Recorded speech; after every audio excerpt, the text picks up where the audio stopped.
अस्सलाम वालेकुम। और today's topic is lens and cataract. सबसे पहले हम लेंस के एनाटमी पढ़ेंगे, नॉर्मल स्ट्रक्चर पढ़ेंगे, उसके बाद हम देखेंगे कि कैटरेक्ट क्या होता है। Lens is basically the transparent biconvex structure of crystalline appearance. ठीक है, क्रिस्टलाइन अपीयरेंस का एक ट्रांसपेरेंट स्ट्रक्चर है विच इज़ बाइकन्वेक्स इन स्ट्रक्चर। ठीक है, बाइकन्वेक्स होगा हमारे पास। अब डेवलपमेंट इसकी बेसिकली कहाँ से होती है? सरफेस एक्टोडर्म से होती है। ये बात आपने हमेशा याद रखनी है। इसकी डेवलपमेंट किस तरीके से होती है उसके लिए हम सेपरेट वीडियो भी बना लेंगे, लेकिन अभी फिलहाल आपको इतना बताना चाहिए कि डेवलपमेंट जो है वो सरफेस एक्टोडर्म से होती है during the 3rd week of gestation and grow throughout the life. ठीक है, it grows throughout the life, यानी कि थ्रू आउट द लाइफ जो है इसका साइज़ इंक्रीज़ होता रहता है। इसके अंदर जो फाइबर्स होते हैं वो बनते रहते हैं थ्रू आउट द लाइफ। ठीक है, during the 3rd week of gestation ये स्टार्ट होता है और इस सरफेस एक्टोडर्म से इसकी फॉर्मेशन होती है। इसके हम लोकेशन देखते हैं। लोकेशन में आपको बताना चाहिए it lies in the patellar fossa between the iris and the vitreous humour posteriorly and iris anteriorly. एक होता है हमारे पास एक फोसा होता है जिसको पेटेलर फोसा कहते हैं, वहाँ पे इसकी लोकेशन है। और पेटेलर फोसा जो है बेसिकली वह फोसा शेप डिप्रेशन है। इसको हम डायग्राम से भी देखते हैं। देखें, ये है हमारे पास लेंस। ठीक है, लेंस से पोस्टीरियरली हमारे पास जो होगा वो विट्रस बॉडी होगी, विट्रस ह्यूमर पड़ा होगा इसके अंदर, और एंटीरियरली हमारे पास आइरस होता है। ठीक है, एंटीरियरली जो आपको रेड में 2 स्ट्रक्चर्स नजर आ रहे हैं ना, दिस इज़ द आइरस। अब इस आइरस के सेंटर में जो आपको स्पेस नज़र आ रही है ना, खाली स्पेस जो है, इन 2 आइरस के पार्ट्स है ना, एक ये आइरस है एक ये आइरस है। इन दोनों के सेंटर में जो आपको खाली स्पेस नज़र आ रही है ना, this is basically the प्यूपिल, it is an opening. ठीक है, लाइट जब पास करेगी तो कोर्निया से पास करेगी। आउटर स्ट्रक्चर जो है कोर्निया है। ठीक है, एक ट्रांसपेरेंट बेसिकली हमारे पास ये नज़र आ रहा है एरिया। ठीक है, यहाँ से जब लाइट पास करेगी ना उसके बाद इसने गुजरना होगा एक इस वाले एरिया से। ये जो हमारे पास बना हुआ है एक ओपनिंग बेसिकली बनी हुई है विच इज़ द प्यूपिल। बेसिकली आपने यहाँ पे देखना है कि जो एरिया है जिस जगह पे लेंस लाई कर रहा है इसको हम पेटेलर फोसा कह रहे हैं। ठीक है, इसके पोस्टीरियरली विट्रस बॉडी है और एंटीरियरली हमारे पास आइरस है। ठीक है, और आइरस, दोनों आइरस के सेंटर में जो आपको खाली स्पेस यानी कि जो ओपनिंग नज़र आ रही है दिस इज़ बेसिकली द प्यूपिल। ठीक है, जो हमें ब्लैकिश नज़र आ रहा होता है ना, ये है वो एरिया। ठीक हो गया। उसके अलावा अब आप ये देखो कि ये जो एरिया आपको नज़र आ रहा है ये है जोन्यूलर फाइबर्स, सस्पेंसरी लिगामेंट्स भी इनको कहते हैं और जोन्यूलर फाइबर्स भी कहते हैं। इसकी आगे हम इसके स्ट्रक्चर की साइड डिटेल हम दोबारा से देखते हैं। फिलहाल आपने इसकी लोकेशन देख ली है। It lies in the patellar fossa posterior to the iris and anterior to the vitreous body. ठीक हो गया।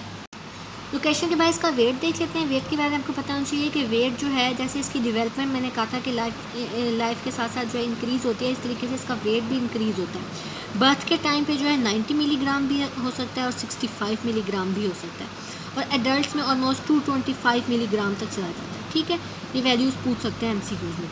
उसके बाद रेडियस ऑफ द कर्वेचर देख लें, यानी कि रेडियस क्या है basically anteriorly and posteriorly.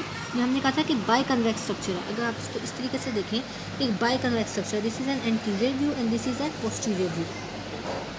Radius के बारे में ये पता होना चाहिए कि जो एंटीरियर व्यू होता है ना हमारे पास, जो एंटीरियर व्यू होता है ना हमारे पास वो लेस कन्वेक्स होता है, और जो पोस्टीरियर व्यू होता है ना वो हमारे पास मोर कन्वेक्स होता है। ठीक है, कन्वेक्सिटी जो है वो पोस्टीरियरली ज़्यादा है और एंटीरियरली कम है हमारे पास। ठीक हो गया।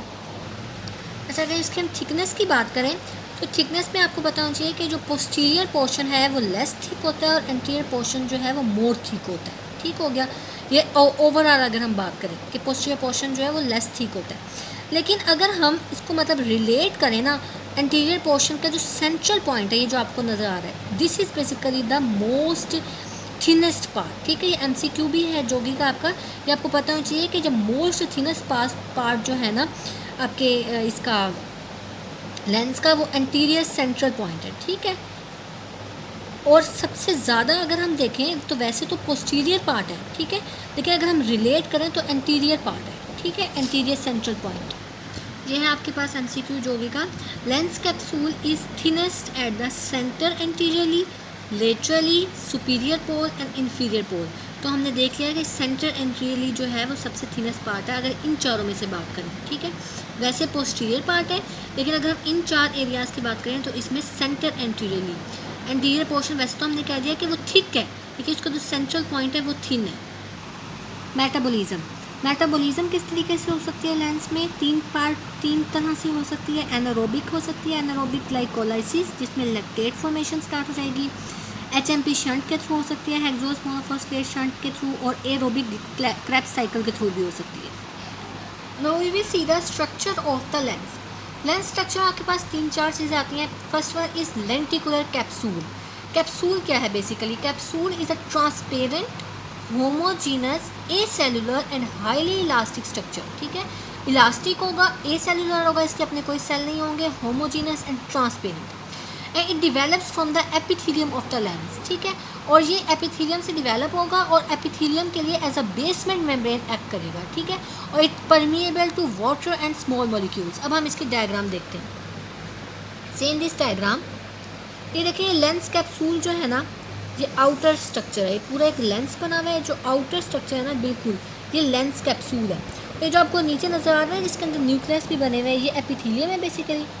ये जिस एरिया को मैंने हाईलाइट किया है, दिस इज़ एन एपिथेलियम। ठीक है, ओवरऑल एपिथेलियम है, और एपिथेलियम के अंदर न्यूक्लियस पड़े हुए हैं। और ये जो कैप्सूल है ना, ये आउटर पोर्शन है, और अगर आप देखो तो ये it acts as a basement membrane for the epithelium. ठीक है, आउटर स्ट्रक्चर है, और एपिथेलियम आपको पता है किसी न किसी लेयर के ऊपर ही जो है पड़ी हुई होती है एपिथेलियम हमारी। तो ये जो कैप्सूल है, ये एक लेयर के तौर पे काम कर रहा है एपिथेलियम के लिए। It acts as a basement membrane. ठीक हो गया। Next structure is the lenticular epithelium. It is basically a cuboidal cells. ठीक है, क्यूबॉइडल सेल्स होते हैं हमारे पास, और सिर्फ एंटीरियरली लाई कर रहे होते हैं, और सिंगल लेयर होती है। ठीक है, अब हम देखते हैं डायग्राम से। ये देखिए एक सिंगल लेयर है हमारे पास। ठीक है, सिर्फ सिंगल लेयर है क्यूबॉइडल सेल्स की। क्यूबॉइडल सेल्स आपको नज़र आ रहा है। ठीक है, और पोस्टीरियरली नहीं होती हमारे पास epithelium. Only anterior part of the lens पे एपिथेलियम होगी, पोस्टीरियरली एपिथेलियम नहीं होगी। ठीक हो गया। अब क्या होता है कि इन्हीं एपिथेलियल सेल्स के अंदर कुछ मेटाबॉलिक और माइटोटिक एक्टिविटीज़ होती हैं। ठीक है, माइटोटिक एक्टिविटीज़ भी हो सकती हैं इसमें, और मेटाबॉलिक एक्टिविटीज़ भी हो सकती हैं। और यही एपिथेलियल सेल्स जो है ना हमारे पास आगे लेंस फाइबर्स बनाते हैं। हम देखते हैं किस तरीके से बनाते हैं। अब होगा क्या, ये जो क्यूबॉइडल सेल्स थे ये टॉल होना शुरू हो जाएंगे और कॉलमनर सेल्स में कन्वर्ट हो जाएंगे एट द इक्वेटर रीजन। ठीक है, it elongates towards the equator region and becomes columnar cells. ठीक है, अब हम देखते हैं डायग्राम से। अब ये देखें आप, ये इक्वेटर रीजन था हमारा।